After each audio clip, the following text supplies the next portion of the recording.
Hello बच्चों, जय हिंद। आप सभी का दिव्यांश अकेडमी चैनल पर स्वागत है। तो हमारा टॉपिक चल रहा है समांतर श्रेणी।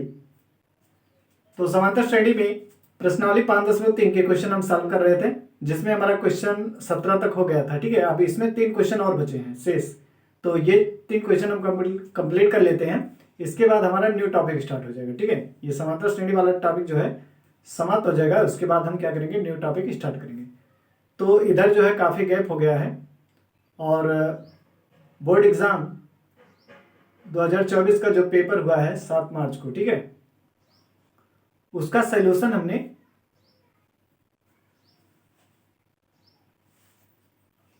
सॉल्यूशन का वीडियो जो है हमने अपलोड कर दिया है। ठीक है, उसको आप देख सकते हैं, प्लेलिस्ट में जाएंगे, वहां पे आप प्लेलिस्ट में देखेंगे तो कक्षा 10 यूपी बोर्ड 2024, ठीक है, वहां वीडियो सभी पाएंगे। तो आप उस सॉल्यूशन को देख के अनुमान लगा सकते हैं कि आपका कितना क्वेश्चन सही है और कितने अंक आपके बन रहे हैं। ठीक है, तो इधर जो है किसी कारणवश तैयारी में हम भी लगे हुए थे एक एग्जाम की, जिसकी वजह से इधर काफ़ी गैप हो गया। ठीक है, अब आपको कंटिन्यू वीडियो मिलता रहेगा। तो आइए हम सॉल्व करते हैं क्वेश्चन। जो प्रश्नावली 5.3 के आगे के क्वेश्चन शेष बचे हैं।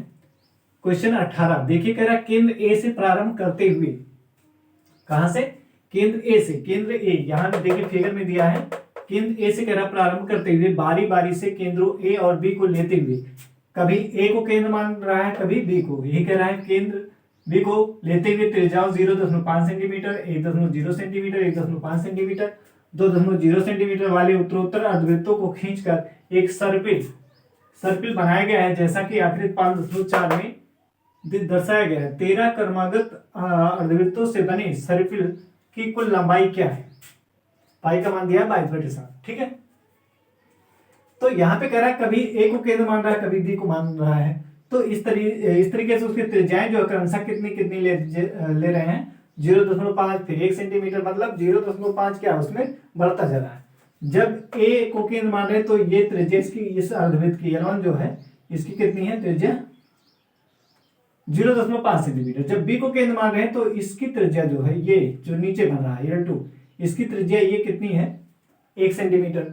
जब फिर ए को मानेंगे तो अब इसकी त्रिज्या जो है, ए के और दशमलव ए जुड़ के कितना हो जाएगा, 1.5 सेंटीमीटर। जब बी को मानेंगे तो 1.5 यहां तक था, अब हमने बी को केंद्र मान लिया है। तो इस अर्धवृत्त के लिए, तीसरे अर्धवृत्त के लिए कितना हो जाएगा, इसकी त्रिज्या हो जाएगी, यहां तक 1 था L1 के लिए 0.5, L2 के लिए कितना 1 हो गया था, अब L3 के लिए कितना हो जाएगा 1.5 सेंटीमीटर। और जब L4 देखेंगे इस अर्धवृत्त के नीचे जो बना है, तो जब हम B को केंद्र मानेंगे तो 1.5 और 0.5 और मिलकर कितना 2.0 सेंटीमीटर हो जाएगा ये। ठीक है, ऐसे कर्मागत कह रहा है कि 13 अर्धवृत्त है। क्या है कर्मागत, ऐसे कितने अर्धवृत्त है, 13, और जिसमें इस तरीके से क्या त्रिज्या उसकी बढ़ती जा रही है। पहले अर्धवृत्त की 0.5 है, अगले की 1 है, फिर उसके बाद 1.5 है, फिर उसके बाद 2 है। मतलब क्या हो रहा है, त्रिज्या 0.5 उसमें ऐड होता जा रहा है अर्धवृत्त में। तो इस तरीके से 13 क्रमागत अर्धवृत्त बने हैं। अब इस अर्धवृत्त में जो कह रहा है कि इसकी लंबाई ज्ञात करने के लिए, क्या कह रहा है, इसकी लंबाई। ठीक है, इसकी लंबाई निकालना है। तो जैसे ये अर्धवृत्त पहला वाला जो है, इसकी लंबाई यहां से यहां तक, ये वाली लंबाई। दूसरे अर्धवृत्त की इतनी लंबाई, ठीक है, ये वाली। तीसरे अर्धवृत्त की लंबाई ये, और चौथे अर्धवृत्त की लंबाई ये। ऐसे 5वें, 6ठे, 7वें, 8वें, 9वें, 11वें, 12वें, 13वें, यानी 13 अर्धवृत्तों की जो लंबाई है उसी का हमें क्या करना है, कुल निकालना, कुल लंबाई उसकी, यानी उसका योग निकालना है। ठीक है, क्या निकालना है, इन सभी की लंबाइयों का योग, तो वही उसकी क्या हो जाएगी, कुल लंबाई हो जाएगी 13 अर्धवृत्तों की। तो इसके लिए क्या करेंगे, देखिए पहले अर्धवृत्त के लिए लिखेंगे क्रमागत अर्धवृत्तों की त्रिज्याएं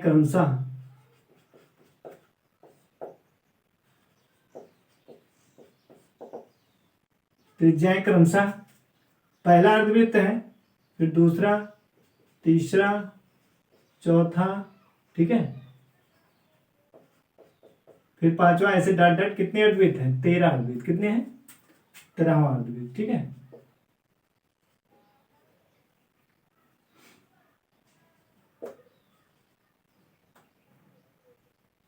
कुल कितने? 13 अर्धवृत्त हैं, ठीक है। 13 अर्धवृत्त है। ये कौन सा है? 13वां अर्धवृत्त है। तो यहाँ पे देखिए, ये पहले अर्धवृत्त की त्रिज्या कितनी है? 0.5, दूसरे की 1.5 नहीं 1.0, तीसरे की 1.5, दूसरे की 2.0 और फिर डॉट डॉट इस तरीके, ठीक है। तो यहाँ कॉमा लगा कर देंगे ऐसे, इस तरीके। अब यहाँ पे देखिए, पहला अर्धवृत्त जो है वो कितना है? इसकी त्रिज्या 0.5 सेंटीमीटर दिया है, तो इसको हम क्या मान लेंगे? A1 मान लेते हैं, ये A2, ठीक है।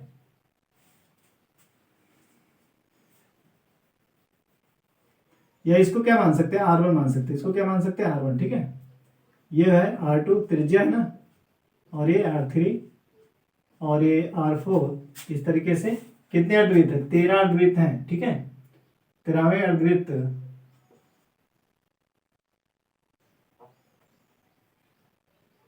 R, इसको R क्या लिख सकते हैं? 13वें R3 क्या लिख सकते हैं? R3, ठीक है। 13 अर्धवृत्त को क्या लिखेंगे? R3।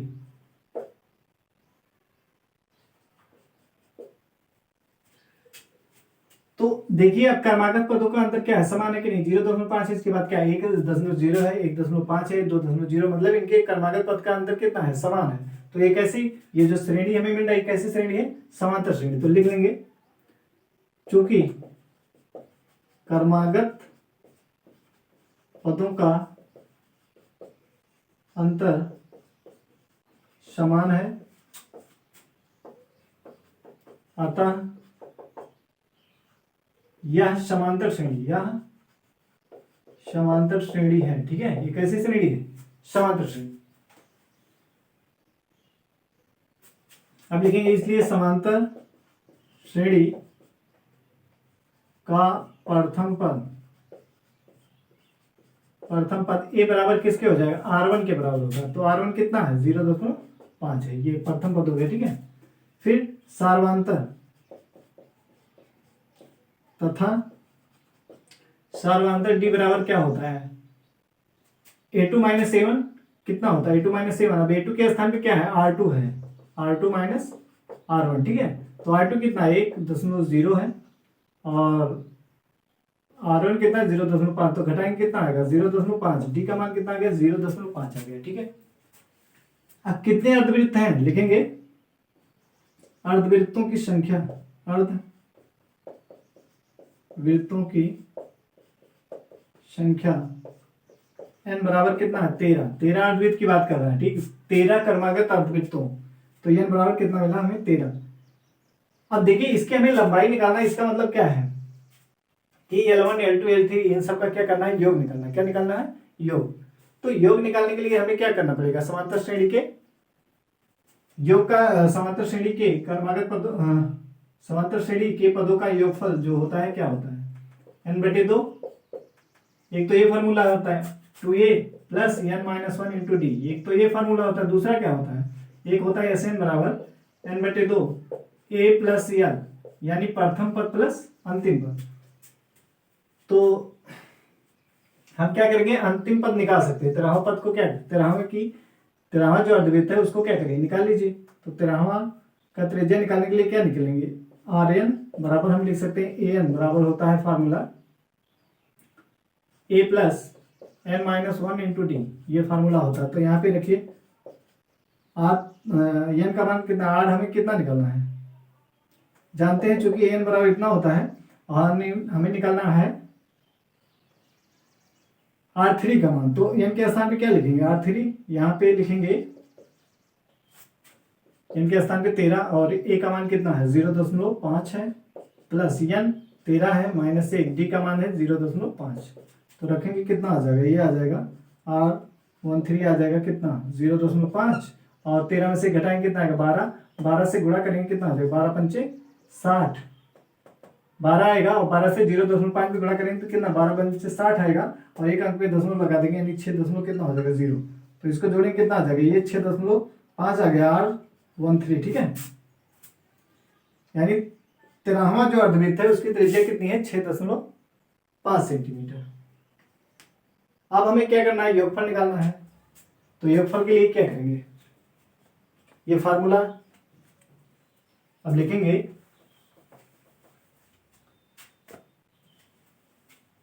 सर्पिल की कुल लंबाई, अतः सर्पिल, ये जो सर्पिल बनेगा, ठीक है, 13 अर्धवृत्तों से, सर्पिल की कुल लंबाई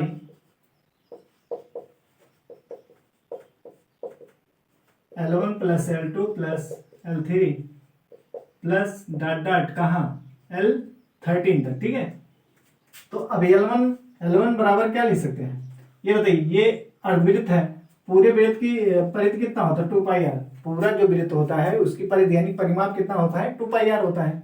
तो सिर्फ इतने का लेना है, ये पूरा है तो इसकी जो ये बाउंड्री है, ठीक है, यही तो परिधि होता है, इसका परिमाप ये जो है एक चीज क्या परिधि कहलाती, तो यही माप इसका 2πr के बराबर होता है। तो अब हमें आधे का करना है, आधा हटा देंगे, तो सिर्फ इतने का आधे का लेना है, तो ये क्या है, इसका बटा 2 कर देंगे, यानी क्या आ जाएगा πr, ठीक है। तो 13 अर्धवृत्त हैं, तो इस तरीके से हम L1 बराबर क्या लिख सकते हैं, L1 पहले अर्धवृत्त की लंबाई है, तो इसको लिख सकते हैं πr1, क्या लिखेंगे, πr1, ठीक है। हमने अर्धवृत्त का देखा कितना पाई, और इसके ये कितना हो जाएगा πr2 प्लस ऐसे πr3 plus dot dot plus R13, ठीक है ये। तो अब इसमें देखिए पाई कॉमन हो जाएगा, तो क्या बचेगा, R1 plus R2 plus R3 plus dot plus R13, ये, ठीक है। अब इसमें देखिए R1 R2 आपको सब पता है यहाँ से, ठीक है, R1 R2 सब पता है, तो रखेंगे यह मान, R1 का मान 0.5, R2 का मान कितना है 1.0 प्लस R3 का मान कितना है 1.5 प्लस डॉट डॉट ऐसे, R4 का मान कितना है 6.5, R13, ठीक है। 13वें अर्धवृत्त की त्रिज्या कितनी है, 6.5 है।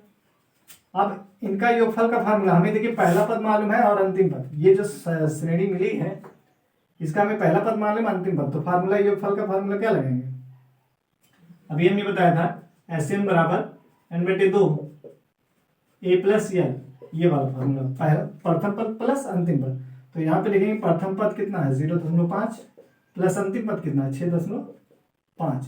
अब यहाँ फार्मूला लगा देंगे, लिख देंगे क्या है, SN बराबर, चूंकि SN बराबर होता है n/2 और यहाँ A प्लस L, ठीक है, ये फार्मूला SN बराबर। अब यहाँ पे लिखेंगे n/2 यानी 13/2, A कितना है 0.5 है प्लस L कितना है 6.5। A है प्रथम पद और L क्या है, अंतिम पद है, ठीक है। तो ये प्रथम पद हो गया, और ये जो ये लास्ट वाला है क्या है, अंतिम पद। अब इसको जोड़ेंगे कितना आएगा, पाई, और ये हो जाएगा 13/2, और ये आएगा, जोड़ देंगे 6.5 में 0.5 जोड़ेंगे कितना आएगा 7, कितना आ जाएगा 7, ठीक है। तो लिखेंगे इसको, पाई का मान 22/7 दिया हुआ है, और ये 13/2 और गुणे 7। अब यहाँ पे देखिए 7 कैंसिल, ये इससे कटा, और ये 2 कम 2 यानी कितना आ गया 11 3 33, 11 के 11 और 3 14, 143 सेंटीमीटर, क्या आ गया 143 सेंटीमीटर, यही आ गया आंसर, ठीक है। ये क्या है आंसर आता है, लास्ट में लिखने आता 13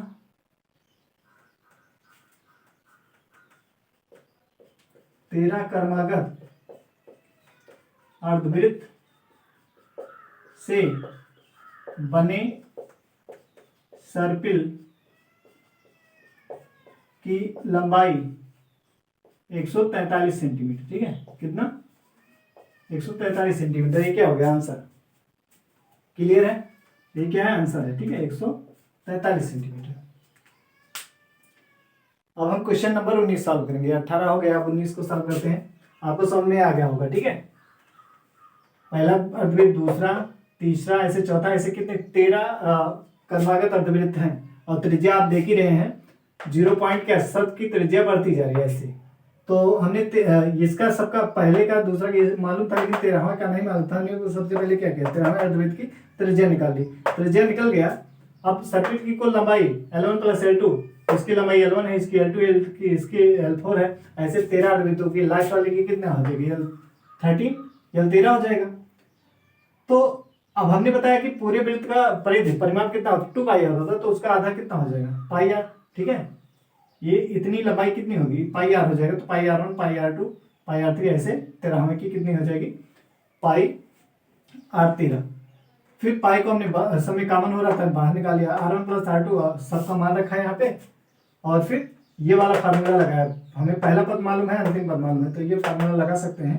तो इसको हमने यहाँ पे लिखा, सॉल्व किया और ये आंसर प्राप्त हो गया। ठीक है, आइए हम अब क्वेश्चन नंबर 19 सॉल्व करते हैं।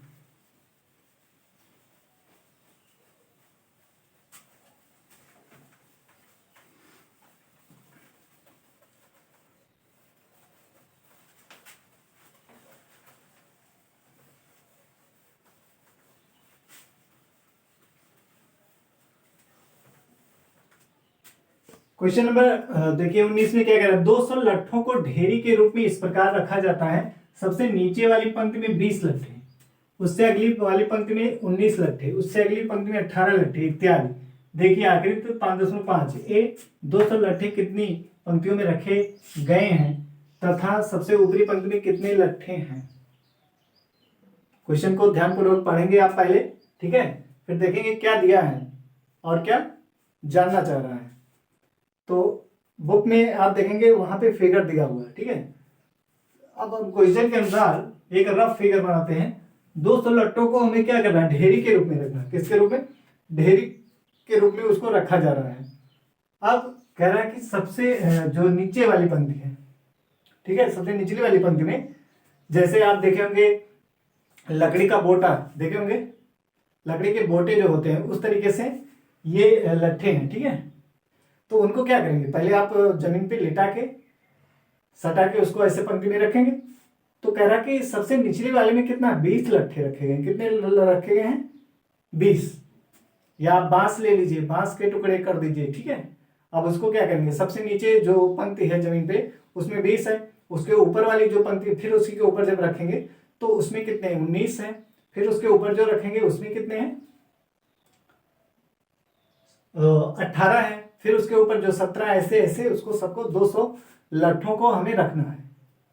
यानी निचले वाली पंक्ति, जो नीचे वाली पंक्ति होगी, ठीक है, इसमें कितने हैं 20 लट्ठे। कितने हैं 20, कितने लट्ठे हैं 20 लट्ठे। ये पंक्ति जो ऐसे ऐसे जमीन पे सटा के रखेंगे, बांस को हमने बताया आपको, बांस को जैसे उसके टुकड़े कर दिए जाए और फिर उसको सटा सटा के जमीन पे रखा जाए, फिर उसके ऊपर रख दिया जाए, फिर उसके ऊपर रख दिया जाए ऐसे। तो सबसे नीचे वाले 20 में है, उसके ऊपर वाले में कितना है, उसके ऊपर जो फिर रखेंगे पंक्ति उसमें 19 है, फिर उसके ऊपर 18 है, फिर ऐसे डाट डाट वो क्या कर रहे हैं, पंक्ति ऐसे रखी जा रही है। ठीक है, इस तरीके से पंक्ति उस पर रखी जा रही है और एक एक काम करके नीचे वाले 20, फिर उसके ऊपर 19, फिर उसके ऊपर 18, फिर उसके ऊपर 17, फिर ऐसे ऐसे करके 200 लट्ठों को रखना है। जब 200 लट्ठे कंप्लीट हो जाएगा तो बंद कर देंगे रखना। ठीक है, तो ये देखते हैं। अब सबसे नीचे वाली पंक्ति में आप लिखेंगे, पंक्ति में रखे लट्ठों की संख्या क्रमशः। अब देखिए पहली पंक्ति और ये हो गया, मान लीजिए दूसरी पंक्ति है, ये तीसरी पंक्ति है, इस तरीके से रहेगा। ठीक है, नीचे ऊपर ऐसे ऐसे। तो हम जो नीचे है उसको पहली पंक्ति मान रहे हैं, पहली पंक्ति उसमें दिया ही है, फिर ये दूसरी पंक्ति उसके ऊपर वाली, तीसरी पंक्ति उसके ऊपर वाली, चौथी पंक्ति उसके ऊपर वाली, फिर ऐसे ऐसे। अब पता नहीं है कितनी पंक्ति बन रही है। ठीक है, तो पहली पंक्ति में कह रहा कितने लट्ठे हैं 200 नहीं सॉरी 20 लट्ठे हैं, उसके ऊपर 19, फिर उसके ऊपर 18, फिर उसके ऊपर 17 आएगा, ऐसे ऐसे डाट डाट आएगा। ठीक है, अब यहां पे देखिए ध्यान से, इसमें देखिए एक एक का अंतर है कि नहीं, कर्मागत पदों का अंतर कितना, एक है, इसलिए क्या समांतर श्रेणी है।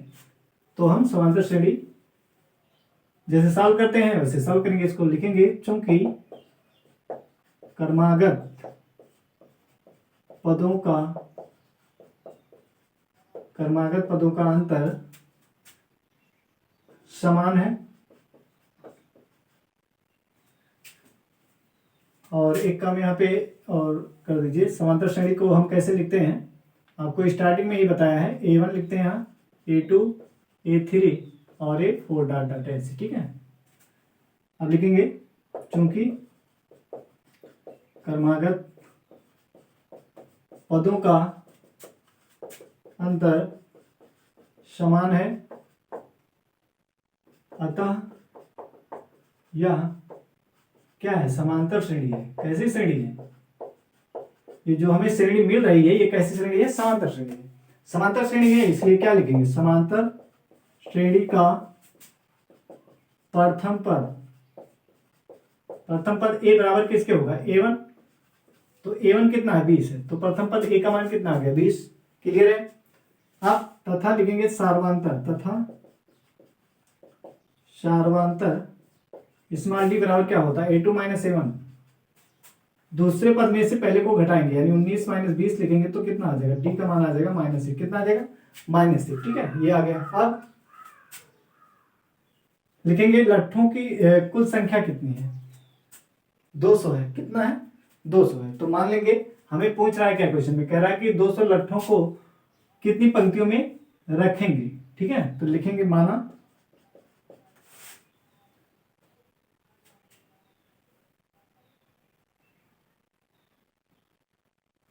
200 लट्ठों को n पंक्तियों में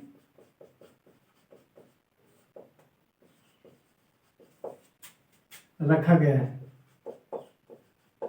n पंक्तियों में रखा गया है, ठीक है। अब n पंक्तियां हैं, n पंक्तियां उनमें लट्ठों की संख्या का योगफल लिखेंगे।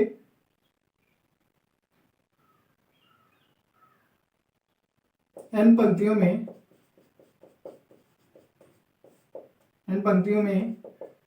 रखे लट्ठों की संख्या का योगफल यानी SN कितना दिया, 200। कितने लट्ठे हैं, 200 है। 200 लट्ठों को n पंक्तियों में रखा गया है, n पंक्तियों में रखा गया है, n पंक्तियों में रखे लट्ठों की संख्या का योगफल SN, ठीक है। योगफल SN बराबर कितना है, 200 है। तो अब हमें देखिए n ज्ञात करना, क्या निकालना है, n का मान, पंक्तियों की संख्या निकालनी है। हमें पता है n पंक्तियों में रखे लट्ठों की संख्या का योगफल पता है कितना है, 200। कुल कितने लट्ठे हैं, 200 है, तो हमें पता है ये, ठीक है। और हमें a मालूम है, d मालूम है, तो हमें n निकाल सकते हैं। लिखेंगे चूंकि SN बराबर क्या होता है, n/2 2a plus n minus 1 into D, ये होता है फार्मूला। तो n का मान कितना है, n का मान है 200 और बटे में 2, 2 गुणे a कितना है, a है 20 प्लस n कितना है, n नहीं मालूम है, n हमें निकालना है, ठीक है। d का मान कितना है, d का मान है -1। अब इसको हल करेंगे तो ये देखिए कट के कितना आ जाएगा, सॉरी ये n हमें नहीं पता है, ठीक है, n नहीं पता, हमें क्या पता है, SN कितना, 200, तो n/2 ही रहेगा, ठीक है। SN हमें पता है 200। अब तिरछा गुणा करेंगे तो क्या हो जाएगा, 200 गुणे 2 हो जाएगा इधर और इधर n, और ये कितना हो जाएगा 40 धन n माइनस, अब देखिए -1 से प्लस -1 का गुणा कितना है, या -1 से क्या करिए, इसमें गुणा कर दिए, कितना आ जाएगा, ये हो जाएगा -n हो जाएगा, और ये माइनस से गुणा +1 आ जाएगा, ठीक है। अब इसको जोड़ेंगे कितना आ जाएगा, ये देखिए ये हो जाएगा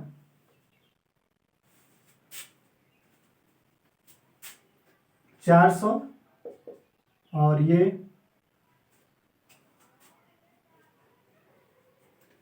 इसको हटा देते हैं, ठीक है, इसको हटा देते हैं, यहां ऊपर से लिखते हैं, कितना आएगा 400 आ जाएगा इधर, और n, अब ये देखिए 40 से 41 कितना हो जाएगा, 41 हो जाएगा। इसको हम लिख सकते हैं एन इंटू 41 माइनस एन, ठीक है। अब इसको गुणा करेंगे, ये 400 और ये 41 एन और ये माइनस एन स्क्वायर, इसको इधर लाएंगे एन स्क्वायर और माइनस 41 एन और ये प्लस 400, ठीक है।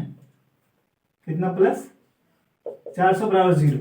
अब ये हमें क्या मिल गया, एन में दो घात समीकरण मिल गया हमें, क्या मिला, एन में दो घात समीकरण, ठीक है। अब दो घात समीकरण को आप गुणनखंड विधि से जानते हैं हल करना, तो इसका गुणनखंड करेंगे तो इसका देखिए 400 का फैक्टर जो है आपको लेना है इस तरीके से कि ये बीच वाला पद क्या हो जाए, आना चाहिए, यानी बीच वाले पद को हमें क्या करना, दो भाग में बांटना है। और वो किसकी सहायता से करना है, ये जो अचर पद है, यहाँ अचर पद कितना 400, यहाँ पे एन स्क्वायर के गुणा कितना 1, जब कुछ नहीं इसके आगे लिखा है तो कितना 1 है, गुणा करेंगे कितना 400 आएगा। अब 400 का गुणनखंड इस टाइप से करना है कि ये उसको आपस में जोड़ें या घटाएं, कितना ये आना चाहिए, तो इसको लिख सकते हैं 25 गुणे 16, क्या लिख सकते हैं 25 गुणे 16। तो ये देखिए यहाँ पे रखेंगे, अब 25 को -25 एन लिखेंगे और 16 को भी क्या लिखेंगे -16 एन। अब इसको जोड़ेंगे 41 एन आएगा, ठीक है। तो ये हमारा इस तरीके से गुणनखंड हो जाएगा। अब इसमें हम निकालेंगे एन, देखिए कॉमन है, एन को बाहर करेंगे तो यहाँ एन और यहाँ पे -25, यहाँ से -16 कॉमन होगा, 16 यहाँ से कॉमन करेंगे -16, तो ये तो प्लस में हो जाएगा, ये क्या हो जाएगा माइनस हो जाएगा। 16 दूना 32, 8 16 पंचे 80 यानी 25 आ जाएगा, ठीक है, बराबर 0। तो ये n -25 और यहाँ पे n -16 बराबर 0। तो यहाँ से क्या मिलेगा, n -25 बराबर 16 या n -16 बराबर 0। तो यहाँ से n का मान मिल जाएगा 25 और यहाँ से n का मान मिल जाएगा 16, ठीक है। अब इसमें देखिए अगर संख्या में होता है लट्ठों की संख्या, लट्ठ नहीं होते तो वो क्या होते हैं, तो दोनों आंसर हो सकता था, लेकिन यहाँ पे लट्ठों की संख्या बताना है तो वो माइनस में नहीं हो सकता, ठीक है। अभी इसको देखिए रख सकते हैं, अब ये n बराबर 25 यानी 25वां पंक्ति ना, तो 25वें पंक्ति में कितना होगा, 25वें पंक्ति हम लिख सकते हैं, जानते हैं n बराबर क्या होता है 2a plus n -1 into D होता है, यही तो होता है। इसमें जब रखेंगे इसका मान तो ये 25 यहाँ हो जाएगा, a का मान कितना है, a का मान 20 है प्लस n 25 -1 और d का मान कितना -1, कितना हो जाएगा 20 और ये आएगा 24, 24 में -1 करेंगे कितना -24, तो आ जाएगा -4।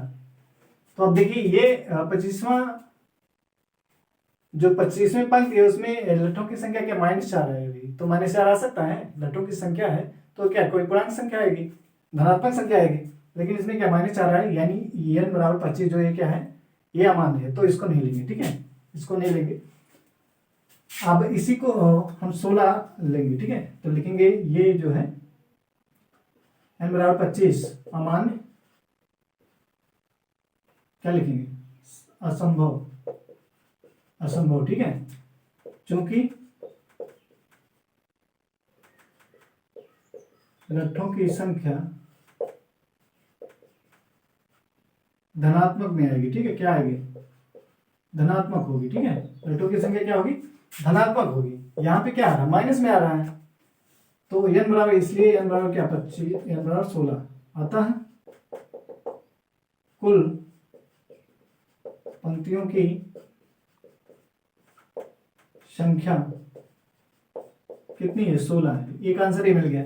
आप निकालना है कि सबसे ऊपरी वाली पंक्ति में कितने लट्ठे हैं, तो ये जो 16वां पंक्ति है 16 पंक्ति है, तो 16वें पंक्ति में निकाल लीजिए, तो लिखेंगे चूंकि an बराबर जानते हैं क्या होता है nवां पद, यानी हमें 16वां पद निकालना है, तो an बराबर होता है a plus n -1 into D. अब इसमें रखेंगे n का मान कितना 16 और a है 20, 16 -1 n के स्थान पे और d का मान है -1, तो सॉल्व करेंगे ये आ जाएगा 20 और ये 15 से घटाएंगे कितना आ जाएगा -15 आ जाएगा, तो आ जाएगा ये 5, कितना आएगा 5 आएगा, ठीक है। तो 16वां पद में 16वां पद कितना है 5 आया, अतः 16वीं पंक्ति में कितने लट्ठे हैं 5 लिख देंगे, अतः 16वें पंक्ति में लट्ठों की संख्या कितनी है 5, ठीक है। तो दोनों आंसर आ गया। एक तो हमारा पूछा था कि कितनी पंक्तियों में लट्टों को रखा जा सकता है, और दूसरा पूछा सबसे ऊपरी वाली पंक्ति में कितने लट्टे हैं। तो जब पहली पंक्ति, दूसरी, तीसरी, ऐसे कितना 16 पंक्ति, तो 16वें पंक्ति में ही हमें क्या निकालना, लट्टों की संख्या। तो हमने निकाला कितना है, 5। क्लियर है। अब एक क्वेश्चन और बचा है, उसको भी कर लेते हैं, ये टॉपिक हमारा कंप्लीट हो जाएगा। ठीक है,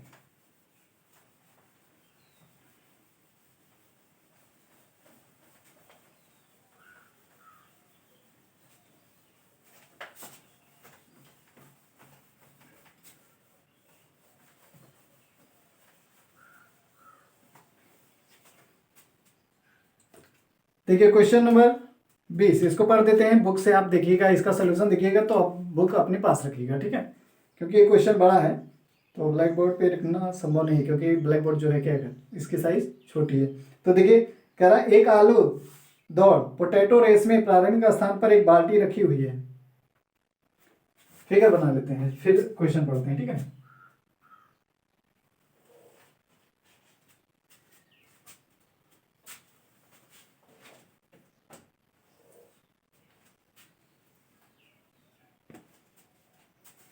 यहां बाल्टी रखी हुई, क्या है, बाल्टी रखी हुई है।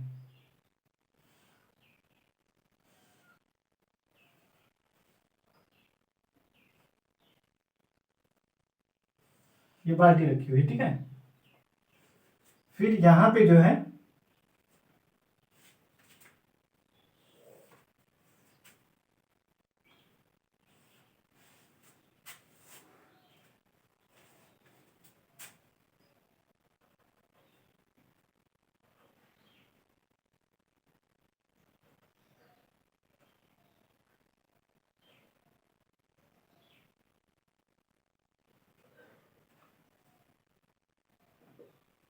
यहाँ 5 मीटर लिखा है, ये 3 मीटर है, ये भी 3 मीटर है, ये भी 3 मीटर है, 3 मीटर, 3 मीटर, ऐसे 3 मीटर, फिर 3 मीटर। ठीक है, अब क्वेश्चन पढ़ते हैं। ठीक है,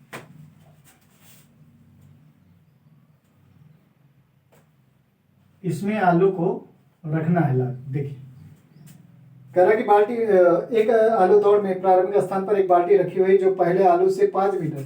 ये बाल्टी जो पहले आलू, जो ये पहला आलू रखा है, यहां से इसकी दूरी, इस बाल्टी की दूरी कितनी, 5 मीटर। फिर कह रहा है कि तथा अन्य आलुओं को एक सीधी रेखा में परस्पर 3 मीटर की दूरियों पर रखा गया है। अन्य आलुओं को कितने, 3-3 मीटर की दूरी, एक आलू यहाँ, फिर यहाँ 3 मीटर, फिर अगला आलू, फिर दूसरा, फिर ऐसे ऐसे ऐसे आलू रखे गए, तो उनके बीच की दूरी कितनी है, 3 मीटर। ठीक है, आगे कह रहा है, इस रेखा पर 10 आलू रखे गए। ये जो रेखा है, इस पे कितने आलू रखे गए हैं, 10 आलू रखे गए हैं। कितने आलू, 10 आलू रखे गए हैं। उसके आगे कह रहा है, प्रत्येक प्रतियोगी बाल्टी से चलना प्रारंभ करती है।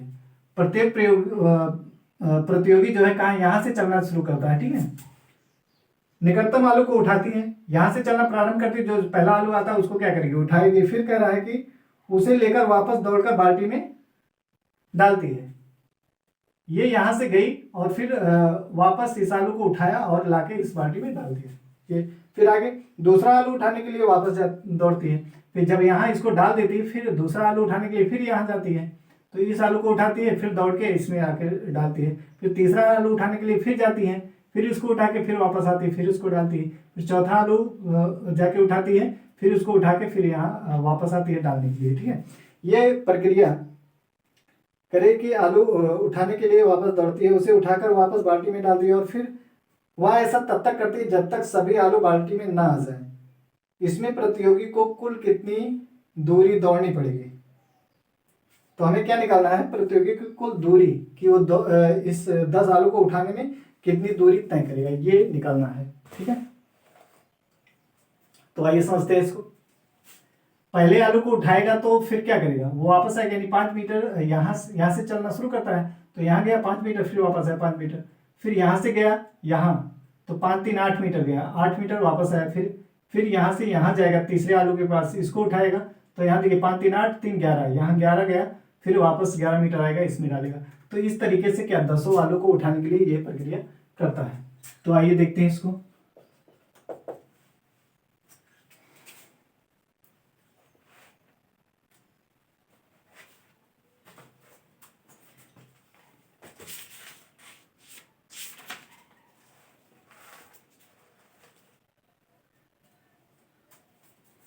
तो देखिए पहली स्थिति हम लिख लेते हैं,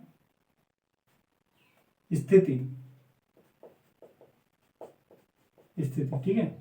पहली स्थिति में, फिर दूसरी स्थिति में, तीसरी स्थिति में, ऐसे चौथी स्थिति में, फिर ऐसे 10वीं स्थिति, ठीक है। कौन सी? 10वीं स्थिति, 10वीं स्थिति, ठीक है। तो ऐसे कितने 10 आलू को उठाना है, तो 10 स्थिति इसकी ऐसी होती है। तो पहले में क्या करता है, पहले केस जो है स्थिति, पहली केस, ठीक है, इसमें यहां गई, यहां गया, फिर उसको उठाया, फिर वापस आया, तो यानी कितना दूरी तक गया, 5 गया, 5 वापस आया, 10, कितना मीटर, 10 मीटर, ठीक है। फिर 10 मीटर इसने तक की स्थिति। अब दूसरी बार जाएगा तो कितना, 8 मीटर जाएगा, 8 वापस आएगा, तो कितना, 16 हो जाएगा। फिर यहाँ पे है, फिर तीसरे आलू को उठाने के लिए जाएगा 11 मीटर, फिर 11 मीटर वापस आएगा, तो कितना हो जाएगा, 22, ठीक है। फिर अगला जाएगा तो यहाँ तक 11 होगा, फिर 3 जोड़ेंगे, कितना हो जाएगा, 14 गया, फिर 14 वापस आएगा, 28, ठीक है। तो इस तरीके से 10 आलू उठाने के लिए यह प्रक्रिया करता है। समझ में आया कि नहीं? मतलब आलू को उठाने के लिए क्या, जाना है, आना है, यानी डबल दूरी तय कर रहा है, ठीक है। एक 5 मीटर गया, 5 मीटर वापस, कितना, 10, फिर 8 गया, दूसरा आलू उठाया, वापस आया, 16 मीटर, तीसरे आलू को उठाने के लिए 11 मीटर गया, 11 मीटर वापस, यानी 22, चौथे आलू को उठाने के लिए गया और फिर वापस आया, तो 14 गया, 14 वापस आया, 28। इस तरीके से ये प्रक्रिया तब तक करता रहता है जब तक 10 आलू को उठा के वो बाल्टी में नहीं डाल देता है। क्लियर है? तो देखिए अभी क्या है, एक श्रेणी मिल रही है, किस टाइप की श्रेणी मिल रही है, देखिए कितने का अंतर है, ये 10 है, ये कितना, 16, 16 के बाद 6 जोड़ेंगे, कितना आएगा, 22, 22 में 6 जोड़ेंगे, 28, यानी क्रमागत पद का अंतर क्या है, समान है। तो इसको लिख सकते हैं A1, A2 हो गया, A3 और A4, ऐसे डॉट डॉट, ठीक है। यहां पे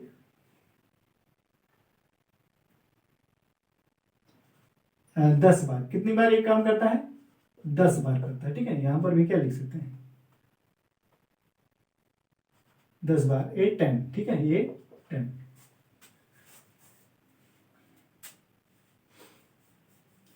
तो देखिए, तो क्रमागत पदों का अंतर समान लिखेंगे, क्रमागत पदों का अंतर समान है, अतः यह क्या है, समांतर श्रेणी। कैसी श्रेणी है, समांतर श्रेणी, ठीक है। इसलिए समांतर श्रेणी का प्रथम पद स्मॉल ए बराबर किसके होगा, A1 के। A1 कितना है, 10 है, तो ए का मान हमें मिल गया, ठीक है। अब सर्वांतर निकालेंगे, तथा सर्वांतर स्मॉल डी बराबर क्या होगा, A2 माइनस A1।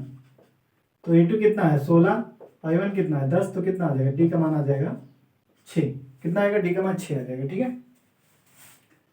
ये हो गया। फिर आगे आलू की कुल आलू की संख्या,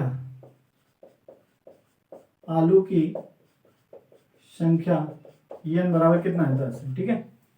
अब देखिए हमें क्या निकालना है, कितनी दूरी प्रतियोगिता को कुल कितनी दूरी दौड़नी पड़ेगी। ये प्रक्रिया 10 आलू को उठाने, जाके उठाने, फिर वापस लाके बाल्टी में डालने में, इतने में वो कितनी दूरी तय करेगा। यानी हमें प्रत्येक आलू को उठाने में जितनी दूरी लग रही है उसका हमें क्या निकालना है, योग निकालना है। क्या करना है, योग निकालना। तो योग निकालने का फॉर्मूला आपको पता है, SN बराबर क्या होता है, n/2 2a plus n-1 into D होता है। एक तो ये होता है, एक क्या होता है, सब पता है, इसी में रख दीजिए, आ जाएगा, ठीक है। तो देखिए हमें डी भी मिल गया, ए मिल गया और एन भी मिल गया, सब मालूम है, तो फार्मूले में रख देंगे। हमें योगफल ही, कुल दूरी का क्या करना है, योगफल निकालना है। ये जो दूरी प्रत्येक आलू को उठाने के लिए दूरी तय कर रहा है, उसका हमें क्या योगफल निकालना है। ये समांतर श्रेणी के n पदों का योगफल निकालने का फार्मूला ये है। तो इसमें 10 पद हैं, तो 10 पदों के योगफल का फार्मूला लिखेंगे, चूंकि SN बराबर क्या होता है, n/2 और ब्रैकेट में 2a plus n-1 into D होता है, ठीक है। अब यहाँ पे रखिए सभी मान को, n कितना, 10/2, 2 गुणे a का मान कितना है, 10, प्लस एन कितना है 10 माइनस 1 डी का मान कितना है 6, तो ये 2 पंचे 10 यानी 5 आ जाएगा। यहाँ पे 20 हो गया ये, और प्लस ये 9 घटाएंगे 9 गुणे कितना 6, ठीक है, तो ये कितना आएगा 5 और ये 20 और ये 9 चौक 36, ठीक है। तो ये कितना हो जाएगा, ये हो जाएगा बराबर 5 गुणे 56 कितना हो जाएगा 56, 5 छक 30 के 0, 5 25 3,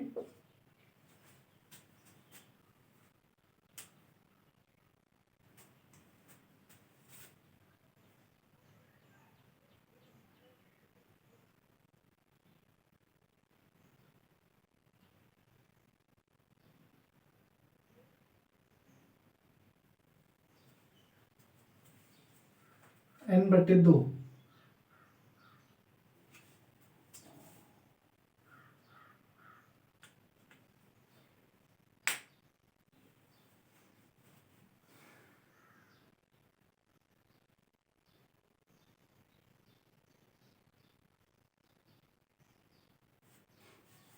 सॉरी, ये देखिए 9 छक 54 होगा, ये गलत लिखा गया है, यहाँ पे कितना होगा 54, ठीक है, ये 54 है। अब इसको जोड़ेंगे कितना आ जाएगा, ये आ जाएगा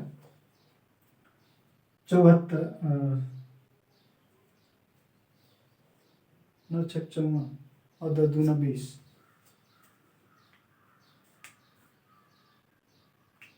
हाँ कितना आ जाएगा 74 आ जाएगा, ये आ गया 74, ठीक है।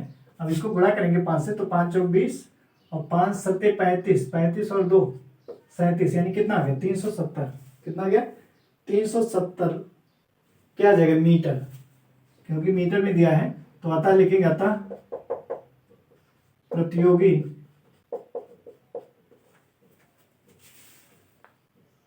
कह रहा प्रतियोगी को कुल कितनी दूरी दौड़नी पड़ेगी, अतः प्रतियोगी को कुल 370 मीटर दूरी दौड़नी पड़ेगी, ये आंसर है 370 मीटर, ठीक है। आपको समझ में आया होगा, योगफल का फॉर्मूला ये होता है, सब हमें पता है, इसमें मान रखेंगे और आंसर आ जाएगा। तो आशा करते हैं आपको क्लियर हुआ होगा, ठीक है। तो अब हमारी जो समांतर श्रेणी का टॉपिक है ये कंप्लीट हुआ। अब हम नेक्स्ट टॉपिक में, इसके बाद जो टॉपिक है हमारा त्रिभुज ट्रायंगल, ठीक है, इसके बारे में पढ़ा जाएगा। तो आज के लिए इतना ही, जय हिंद।